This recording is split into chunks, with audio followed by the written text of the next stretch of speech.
Gue pernah analisa perusahaan gede kayak misalnya Shopee, Tanihub, Kohive, dan gue juga udah pernah analisa warung makan one stop parking milik Mas Ribut. Hari ini gue mau analisa UMKM yang ditindas sama orang yang berduit. Dan gue mau kasih tahu teman-teman yang baru mulai usaha, punya warung, punya UMKM, atau punya kuliner, supaya kalian bisa menanggapinya dengan bijak. Jadi kalau misalnya kalian milih buat nonton video ini sampai terakhir, 3 ini yang kalian bakal dapat. Pertama, mindset supaya menjadi pemimpin yang bijak. Kedua, cara supaya kalian jangan ditindas sama orang yang berduit. Ketiga, gimana caranya kita bisa mulai atau kembangkan usaha kecil kita, terutama kuliner.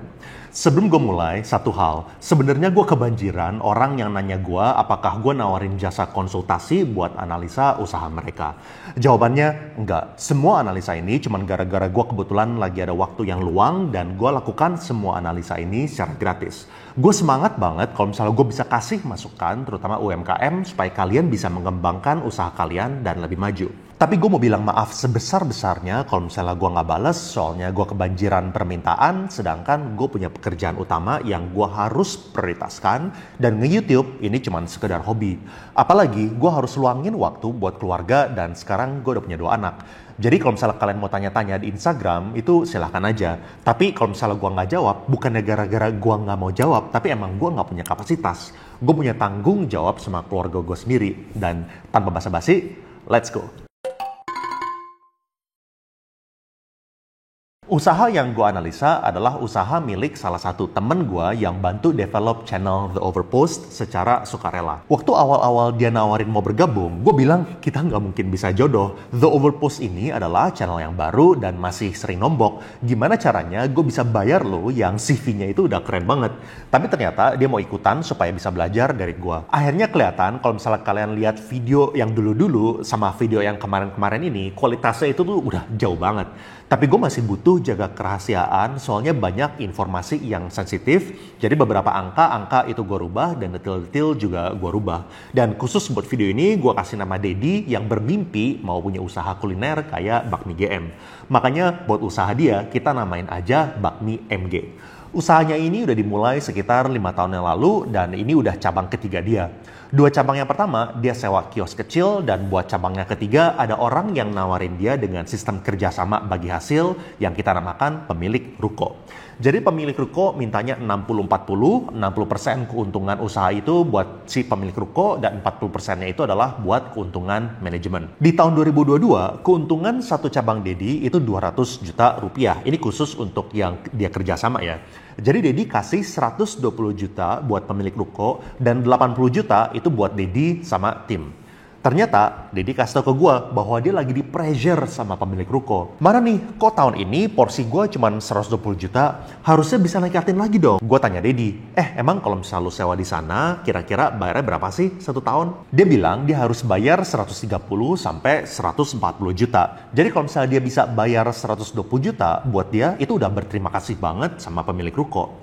Kalau misalnya gue lihat kayak gini, emang sih sebenarnya buat Dedi banyak untungnya. Pertama, dia itu bayar lebih murah. Kedua, dia bayar itu juga di belakang. Misalnya kalau misal sewa harus bayar 2 tahun di muka, kalau misal bagi hasil dia bayar per tahun, habis itu di belakang juga. Terakhir, resiko Bakmi MG juga jadinya lebih kecil. Seringkali biaya variabel itu lebih bagus daripada biaya tetap. Artinya kalau misal performa Bakmi MG itu lagi jelek, dia bayar ruko lebih kecil, dan kalau misalnya Bakmi MG-nya itu lagi bagus, dia bayarnya lebih gede, sesuai dengan kenaikan sama penurunan performa perusahaan. Makanya Dedi lagi super stres. Dia ngerasa nggak enak banget sama pemilik ruko, dan pemilik ruko juga kasih pressure yang berlebihan. Selalu ingetin Dedi kalau misalnya dia sewain ke orang lain, dia bisa dapat 150 juta. Jadi dia itu rugi banget kalau misalnya dia sewain atau kerja sama si Dedi yang ngasih cuman 120 juta. Oke, ini 2 tanggapan gua. Pertama, sebagai pemilik ruko dengan sistem bagi hasil, fair dan masuk akal buat minta Bakmi MG ningkatin penghasilan. Kan itu kan buat kepentingan bersama. Tapi menurut gue, nggak ada gunanya kalau misalnya kalian ngedorong orang berlebihan sampai pemilik usaha itu juga stres. Harusnya dilihat dulu apakah si pemilik usaha udah berusaha sebisa mungkin, apakah usahanya itu udah terus bertumbuh dari bulan ke bulan, dan apakah pemilik usaha ini adalah orang yang serius, jujur, dan udah bener-bener fight. Kalau misalnya jawabannya udah, nggak ngebantu buat kalian kasih tekanan yang terlalu berlebihan. Apa yang dicapai, ada juga malah tambah stres. Pikirannya jadi kemana-mana, dan kalau misalnya manajemen usahanya itu sebenarnya udah bagus, tapi pemilik rukonya itu masih nggak puas, harusnya itu lebih ke arah diskusi. Dad, thank you ya, tahun 2022 udah ngehasilin 120 juta rupiah. Ada nggak ya cara supaya kita bisa ningkatin performa bisnis? Menurut lo, apa ya cara-cara supaya kita bisa ningkatin keuntungan usaha? Gue punya ide ini nih. Apakah masuk akal? Kita bisa coba tes nggak sih ide ini? Itu kan lebih baik dibandingkan kita ngasih tekanan yang nggak jelas dan sebenarnya nggak ada fungsinya. Kedua, sebagai pemilik bakmi MG, lo juga nggak boleh terlalu berlebihan stresnya. Dan jangan mau diinjek-injek sama pemilik ruko. Emang dia itu tuh lebih kaya, namanya juga udah pemilik ruko. Tapi gue bilang sama Dedi, lo harus ngerti posisi lo juga. Posisi lo itu bukan yang jelek kok. Mas, tapi kan dia dapat 140 juta gara-gara dia kerja sama-sama gue, dia itu jadinya rugi 20 juta per tahun loh. Gue bilang sama Dedi 3 hal. Pertama, dia udah sewa berapa lama? 4 tahun dan hasilnya konsisten. Kedua, apakah ruko-ruko di sana rame? Dia bilang, enggak, sekarang masih banyak ruko-ruko di sekeliling dia yang kosong dan nggak kesewa. Dan ini maksud gue, belum tentu bakmi MG itu memberikan kerugian 20 juta setahun sama pemilik ruko, walaupun dia cuma ngasih 120 juta dibandingkan kalau misalnya sewa itu bisa dapat 140 juta setahun.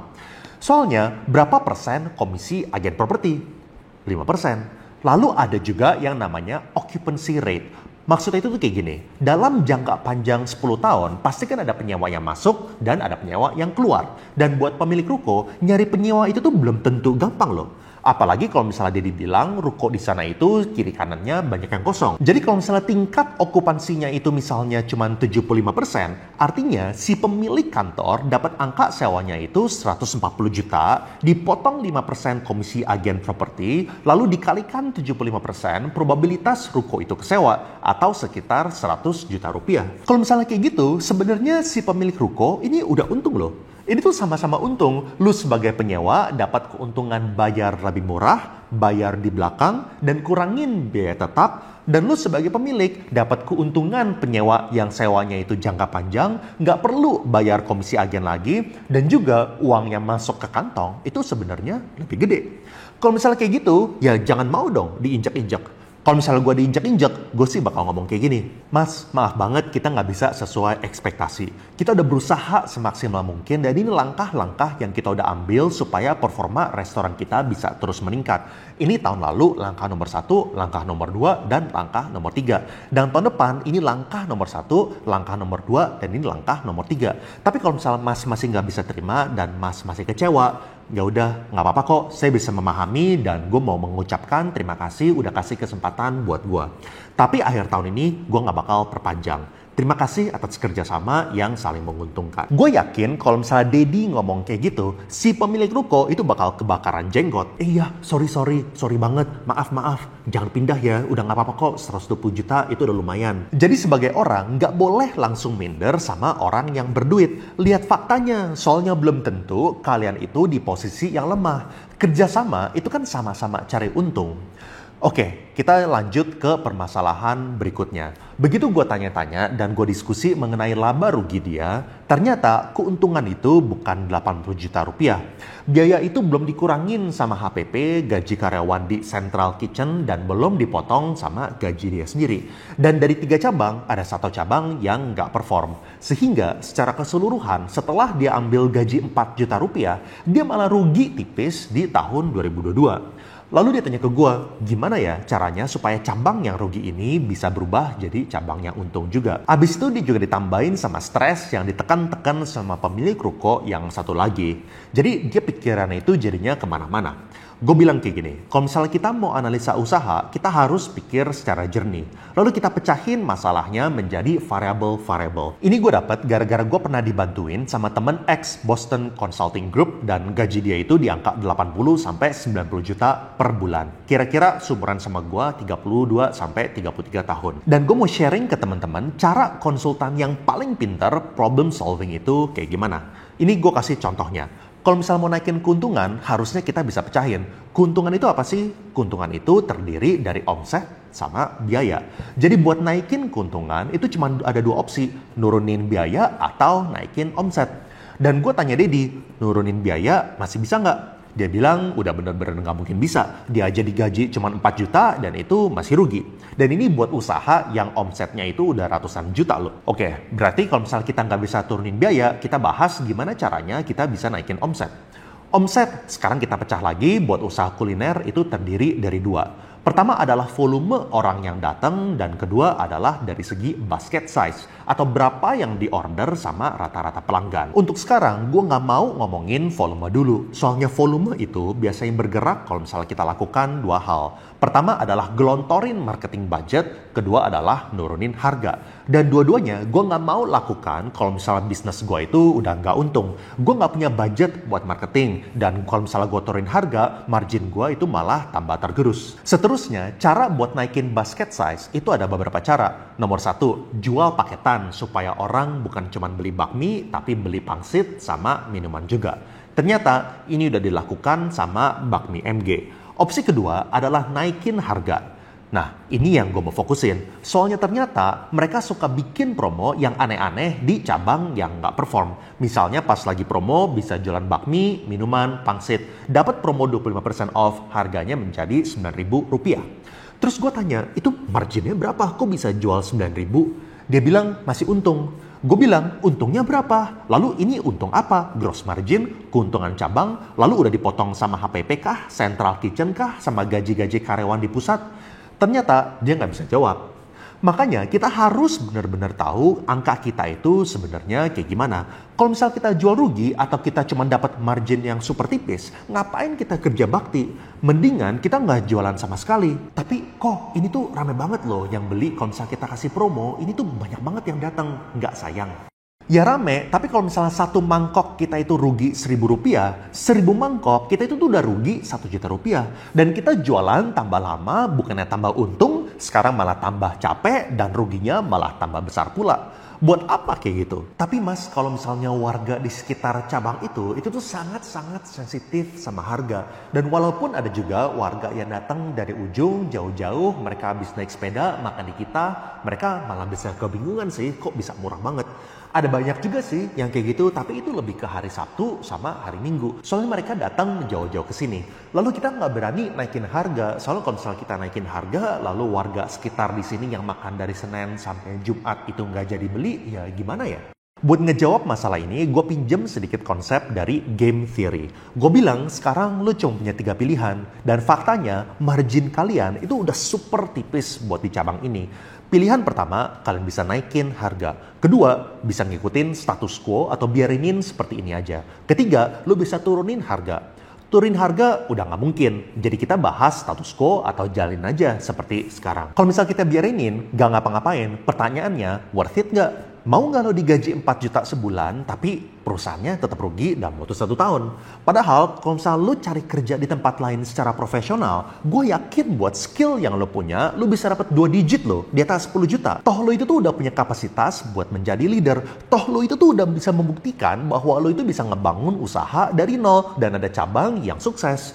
Toh lo itu udah ngebuktiin bahwa lo itu tuh orang yang pintar dan mempunyai fighting spirit yang tinggi. Jadi kalau misalnya kita lihat di status quo, mendingan lo keluar aja jadi profesional. Ngapain capek-capek punya 3 cabang, dapat gaji 4 juta sebulan, dan marginnya tipis, dan 1 tahun, lo itu masih rugi. Jadi pilihan terakhir adalah naikin harga. Dan kalau misalnya dia naikin harganya dari rata-rata per mangkok itu misalnya 10.000 menjadi 12.000, marginnya itu langsung naik Rp2.000 atau 20%. Seluruh kenaikan harga ini dan margin ini itu 100% keuntungan. Apakah ada resiko ini nggak berhasil? Ya, gue nggak tahu. Gue nggak tahu berapa banyak orang di lokasi itu yang sesensitif itu sama kenaikan harga Rp2.000. Dan buat lokasi itu, gue nggak tahu berapa banyak orang yang sebenarnya nggak terlalu sensitif sama kenaikan harga Rp2.000. Ada cara buat kita cari tahu secara sains. Contoh, dan ini cuma contoh ya, selama 2 minggu ke depan, lu cuma perlu standby di warung. Abis itu, lu pakai buku aja, tulis kategori pertama adalah bisa naikin harga. Lalu kategori kedua itu adalah nggak bisa naikin harga. Lalu setiap customer yang makan, lu centang, ini tuh masuk ke kategori yang bisa naikin harga, atau ini tuh masuk ke kategori yang nggak bisa naikin harga. Dan setiap orang yang makan di tempat lu harus bisa bikin kesimpulan, apakah buat customer ini lu bisa naikin harga, misalnya gitu kalau misalnya ada kembalian Rp1.000 atau Rp500, dia minta kita simpen aja. Atau misalnya dari cara dia bayar, penampilan dia, dan dia itu naik kendaraan apa ke sana, itu bisa bikin kesimpulan apakah customer ini kalian bisa naikin harganya atau enggak. Sebaliknya, kira-kira ada berapa banyak orang yang kita nggak bisa naikin harga? Misalnya, dia itu ke restoran nggak pernah pesan minuman, selalu bawa botol minum sendiri. Lalu kalau misalnya pesan, itu selalu pesannya yang paling murah. Setelah itu, tinggal bikin kesimpulan, hitung-hitung berapa persen yang bisa dinaikin harga dan duitnya itu jadinya berapa, lawan berapa persen yang nggak bakal makan di sini kalau misalnya kita naikin harga sebesar kira-kira Rp2.000. Ya emang, ini hasilnya nggak bisa 100% akurat. Tapi kalau misalnya lu mau secara sains, ya kayak gini, ngeliatin datanya. Dan gue bilang, kalau misalnya emang lo mau buy data, ya monggo aja lakukan misalnya kayak gini contohnya. Masalahnya, balik lagi ke tadi, lo udah nggak mungkin turunin harga. Dan kalau misalnya status quo, mendingan tutup aja. Toh lo bisa dapat gaji double digit di tempat lain. Ngapain capek-capek, pusing-pusing, dapat 4 juta rupiah sebulan, lalu malah rugi. Jadi opsinya, itu gue lihat, mau nggak mau harus naikin aja harganya. Kalau misalnya tutup, ya udah nggak punya pilihan lagi kan. Kalau misalnya ditutup, kita fokus ke cabang-cabang lainnya yang bisa menguntungkan. Jangan bawa emosi. Kalau misalnya nggak ada cara lain, ya harus cut loss. Semoga analisa gue bisa ngebantu teman-teman yang lain, terutama yang punya UMKM. Dan buat teman-teman yang mau lihat analisa gue, gimana caranya bisa meningkatkan omset warung makan, kalian bisa klik di sini. Dan kalau misalnya kalian mau belajar mulai usaha dari nol, kalian bisa klik di sini. Seperti biasa, I will see you guys again in the next video.